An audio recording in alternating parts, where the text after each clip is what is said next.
Bienvenue dans l'épisode 3, le champ informationnel. Pour comprendre d'où vient notre univers, nous allons suivre un parcours en 3 étapes. La première nous conduit vers l'infiniment petit. Et pour ne pas vous faire fuir, je resterai au niveau des généralités.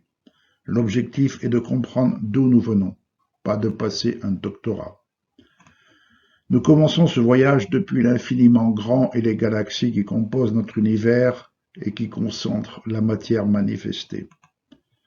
Cette matière est composée à la base d'atomes, qui sont les constituants élémentaires de toutes les substances solides, liquides et gazeuses.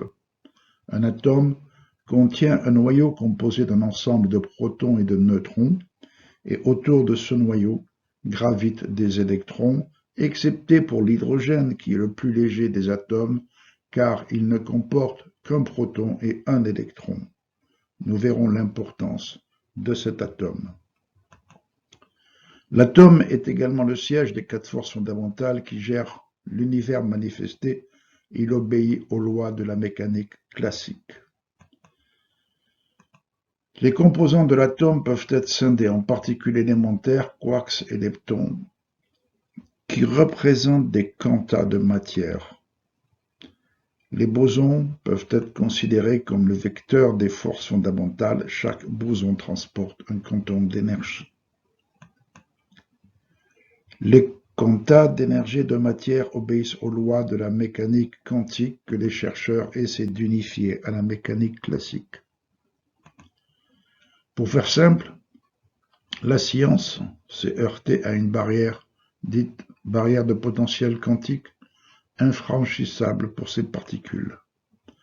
Et comme il était impossible de les scinder, cela a fait dire à nombre de scientifiques qu'après cette barrière, il y avait le néant. Mais très vite, à cette frontière, des scientifiques ont mis en évidence des phénomènes qui n'obéissaient plus aux lois de la mécanique quantique. Ce sont les anomalies quantiques, dont la plus célèbre est le phénomène d'intrication, mettant à mal la théorie du néant.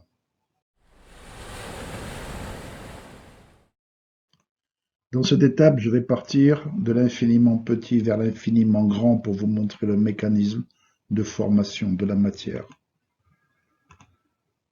Nous partons pour l'instant de la barrière de potentiel quantique à partir de laquelle vont apparaître les particules, les quantas. Sous l'influence des forces fondamentales de l'univers apparaissent les premiers atomes simples qui sont des atomes d'hydrogène. Sous l'influence de la force de gravité, les nuages d'hydrogène vont se condenser et à la longue former les premières proto-étoiles géantes.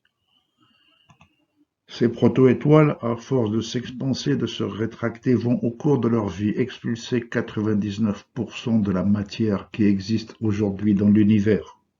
En fait, cette matière expulsée par ces proto-étoiles va permettre au système stellaire et aux galaxies de se créer et de peupler l'univers manifesté.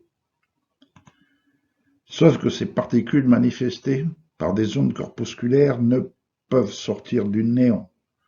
Et qui plus est, des particules comme le photon traversent cette barrière et créent ainsi les premières anomalies quantiques observées en n'obéissant plus aux lois de la mécanique quantique. Ce qui fait penser à certains scientifiques que l'énergie du rayonnement électromagnétique porté par le photon préexistait à la place du néant. Et ils ont émis l'hypothèse de l'existence d'une source d'énergie portée par un champ informationnel sur lequel se serait agrégé l'univers.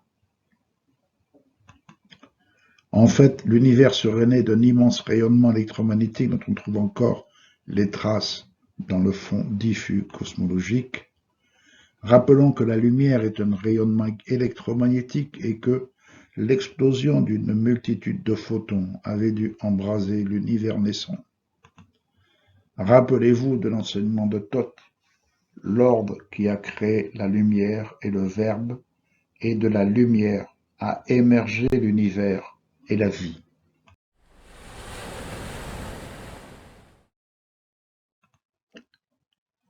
Afin de trouver une explication rationnelle aux anomalies quantiques, des scientifiques ont mis en évidence, au-delà de la barrière quantique, l'existence d'un champ informationnel sur lequel a émergé et s'est développé notre univers.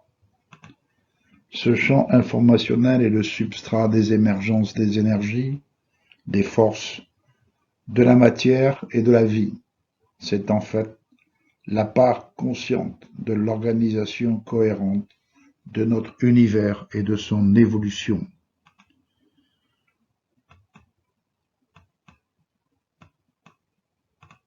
Ce champ informationnel est en nous, nous relie tous et à tout ce qui existe dans l'univers.